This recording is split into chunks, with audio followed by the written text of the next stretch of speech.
श्रीनाथ जी गुरु गोरखनाथ जी के चरणों में आदेश आदेश आदेश। 17 जनवरी बुधवार का कन्या राशिफल। तो कैसा रहेगा आपका दिन, इससे पहले आज के गोचर पर बात करते हैं।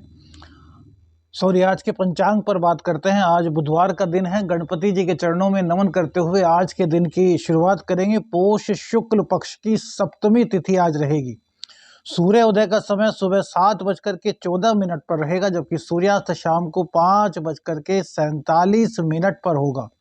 विक्रमी संवत 2080 में अभिजीत मुहूर्त का समय आज कोई भी दिखाई नहीं दे रहा है। राहु काल दोपहर 12:31 से 1:50 तक रहेगा। वहीं दिशाशूल उत्तर दिशा की रहेगी। इसी के आधार पर आज आपका राशिफल तैयार किया गया है, जिसमें केतु आपकी राशि में विराजमान है, शुक्र आपके 3rd हाउस में, मंगल और बुध आपके 4th हाउस में रहेंगे, सूर्य 5th भाव में, शनि आपके 6th भाव में, राहु 7th में, गुरुदेव 8th में। चंद्रदेव आज राहु के साथ रहेंगे और बुध के नक्षत्र से इनका गोचर होगा। तो सबसे पहले चंद्रदेव की बात करते हैं। चंद्रदेव आपके जीवन में आज क्या क्या सौगात लेकर के आए हैं। हमने आपको कहा था कि जब भी एकादशेश का संबंध 7th भाव से बनता है तो आमदनी में कोई दिक्कत नहीं होती, अचानक से आमदनी होती है। और राहु है तो राहु तो अचानक से सभी चीजें कराता है, वो चाहे वो नुकसान हो और चाहे फायदा। 7th भाव में राहु देव विराजमान है, तो राहु देव यह तो कराएंगे ही जब चंद्र के साथ आएंगे। ग्रहण दोष भी बना हुआ है, तो ग्रहण दोष का भी यहाँ पे दुष्प्रभाव तो कुछ ना कुछ लगेगा, लेकिन शुभ प्रभाव क्या है? तो शुभ प्रभाव है चंद्रदेव का बुध के नक्षत्र से गोचर। बुध आपके 4th भाव में बैठे हैं और चतुर्थ से चतुर्थ आपका 7th होता है, और 7th से 5th भाव आपका एकादश भाव, जहां के स्वामी चंद्रदेव हैं। तो कुल मिलाकर के स्थितियां आज अच्छी भी हैं और बुरी भी हैं। यह आपके हाथ में होगा कि आपको कौन सी परिस्थिति को चुनना होगा। चंद्रदेव 7th में बैठेंगे तो आपके व्यापार को बढ़ाएंगे, आपकी नौकरी है तो उसमें आमदनी बढ़ाएंगे, अर्थात कुल मिलाकर के आपके इनकम ऑफ रिसोर्सेज बढ़ाएंगे। यह आज नौकरी पेशा लोगों से ज्यादा व्यापारियों के लिए अच्छा रहेगा।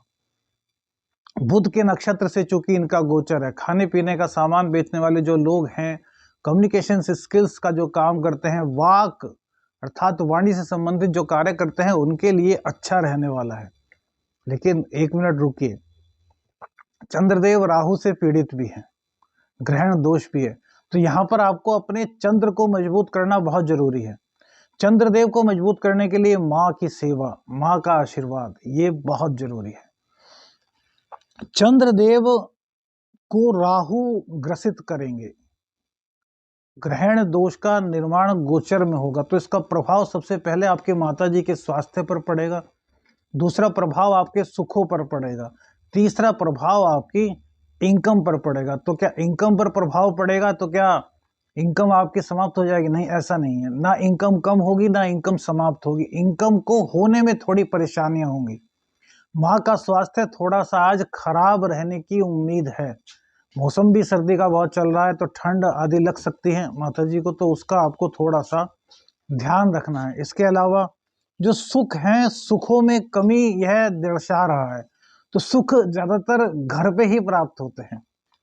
तो आज आप एक तो यात्राएं अपनी ना करें, सबसे पहली बात तो है। कोई छोटी मोटी यात्रा है, कोई जरूरी है तो बात अलग है, लेकिन यात्रा ना करें। और सुखों की बात करें तो हम सुखों को खुद ही खत्म कर देते हैं। कैसे? इसका भी एक सबल पक्ष है। हम आज घर में कम से कम रुकें, अपने व्यापार पर, अपनी नौकरी पर ज्यादा से ज्यादा ध्यान दें, तो सुखों की कमी आएगी, क्योंकि 4th भाव से घर का भी विचार होता है और चंद्रदेव यहाँ के कारक होते हैं। तो जब आप इस तरीके से जो ग्रह गोचर चाह रहा है वो सब चीजें कर लेंगे, तो फिर गोचर आपको परेशान नहीं करेगा, फिर गोचर आपको वही देगा जो आप चाहते हैं। क्योंकि भैया वो कभी भी नहीं होता जो हम चाहते हैं, वो होता है जो ग्रह चाहते हैं।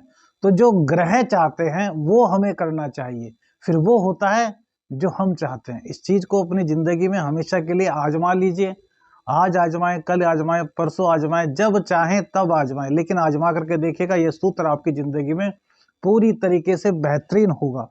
सूर्य देव का 5th भाव में होना, द्वादशेश का 5th भाव में होना ज्ञान पर व्यय होगा, शिक्षा पर अपनी व्यय करेंगे आप। कहीं ना कहीं शिक्षा संबंधी कोई भी दिक्कत तो नहीं कह सकते, लेकिन शिक्षा से संबंधित किसी भी चीज पर आपका खर्च हो सकता है। वहीं ज्ञान के बल पर आप अपनी इनकम भी बढ़ा रहे हैं। सूर्यदेव चंद्र की राशि को देख रहे हैं और सूर्य से थर्ड हाउस में, जहां पर सूर्य इस टाइम विराजमान है, वहां से थर्ड हाउस में चंद्रदेव हैं, तो पराक्रम। और शुक्रदेव भी यही कह रहे हैं कि जो आपकी राशि से तृतीयेश है कि आप पराक्रम का सहारा बिल्कुल भी मत छोड़िए। सूर्य उदय से पहले उठिए। सर्दी में उठना भैया मुश्किल होता है, लेकिन उठना होता है, यही तो है। सूर्यदेव भी तो अपने ही वक्त पर उठते हैं। सभी नक्षत्र अपने वक्त पर, अपनी परिधि में, अपनी चाल पर घूमते हैं। तो मनुष्य का भी यही कार्य है कि वो सब काम सुनिश्चित तरीके से करे, अपने धर्म के अनुसार करे। तो सूर्योदय से आप पहले उठते हैं, पराक्रम करते हैं, अपने मन को स्वच्छ रखते हैं, माँ बाप का आशीर्वाद लेते हैं, तो आपके लिए आज का गोचर कहीं भी परेशानी भरा नहीं होने वाला। कहीं ना कहीं से आज एक खुशखबरी आपको मिल सकती है कि कोई इनविटेशन आए किसी पार्टी वगैरह का, तो वहां पर जाइए, उसमें कोई दिक्कत नहीं। लेकिन भैया ड्रिंक वगैरह ज्यादा आपको नहीं करनी, क्योंकि वहां आपको दिक्कत सकती है, पेट जन्य रोग आपको हो सकते हैं। किसी पार्टी वगैरह में जाते हैं तो बहुत संतुलित भोजन वहां पर कीजिएगा। यह नहीं कि यार सभी चीजों का स्वाद लेंगे और पता चला कि फिर रात्रि में ही दर्द उठा और डॉक्टर के जाना पड़ गया। सूर्यदेव जब तक पंचम में है तब तक इस तरह की कोई भी बात मत कीजिए। गर्भवती स्त्रियों को सावधान रहना है, जो 3 महीने से कम की गर्भवती हैं और 7 महीने से अधिक की गर्भवती हैं। बीच का जो समय है उसमें ज्यादा दिक्कत नहीं आएगी, लेकिन हो सकता है कि आ जाए। तो गर्भवती महिलाओं को पूर्ण रूप से सावधान रहना है। दाम्पत्य की थोड़ी सी दिक्कत आज बढ़ती हुई दिखाई देती है, क्योंकि सप्तम भाव में ही आपके ग्रहण दोष बन रहा है। तो अपने दाम्पत्य को देखिए मजबूत बनाइए, अपने दाम्पत्य में सहने की आदत डालिए, चुप रहने की आदत डालिए। हम रोज ही कहते हैं कि भैया अप्रैल तक का ये टाइम है, किसी ना किसी तरीके से इसको निकालिए। हालांकि टाइम तो तब तक ही रहेगा जब तक कि राहु देवता यहाँ पर विराजमान है, और अभी लंबे समय तक विराजमान रहेंगे सप्तम भाव में। लेकिन सप्तमेश जो है वो भाग्य स्थान में आएंगे तो आपको बड़ी राहत मिलेगी मई में। लेकिन तब तक भैया थोड़ा सा विचार कीजिए कि यार सह लें, एक गाड़ी को धक्का दे देकर चला लें, जिससे कि आगे जब वो अच्छी हो जाए पूरी तरीके से तो फिर उसको चलाने में बहुत मजा आए। और जो पीछे के दिन है उनको, भूले हुए दिनों को भी याद करें तो कहें कि यार हम दोनों में कितना प्यार था, कि हमने उन परिस्थितियों को भी किस तरीके से प्यार किया और आज हमारा जीवन कितना अच्छा चल रहा है। बात करेंगे शुक्रदेव की। शुक्रदेव आपके भाग्य भाव को देखेंगे तो धर्म कर्म में आप रुचि लेंगे तो आपकी इनकम आज काफी बढ़ने वाली है। अब ये इसका मतलब यह नहीं कि धर्म कर्म में रुचि लेंगे तभी इनकम बढ़ेगी।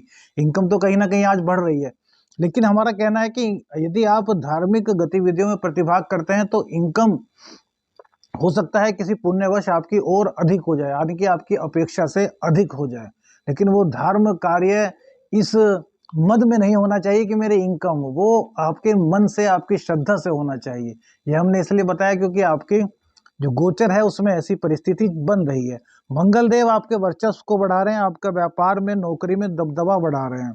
सूर्य देव की कृपा से जहां आपकी इनकम में ग्रोथ हो रही है, वहीं बुध देवता की कृपा से आपके व्यापार में अब 4 चांद लगने के पूरे चांसेस हो चुके हैं, क्योंकि बुध देवता का मजबूती भरा सफर आपके लिए बड़ा ही बेहतर रहने वाला है।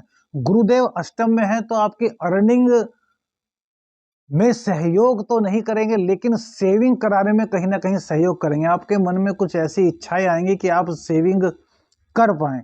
वहीं शनिदेव रोग रिपु ऋण को समाप्त कर रहे हैं, लेकिन चंद्रमा पीड़ित होने के कारण, हमने कहा ना कि यदि चंद्रमा पीड़ित है तो दिक्कतें बढ़ती हैं, तो चंद्रमा पीड़ित होने के कारण कहीं ना कहीं कुछ इस तरह की दिक्कत हो सकती है कि आपका डॉक्टर पर व्यय हो।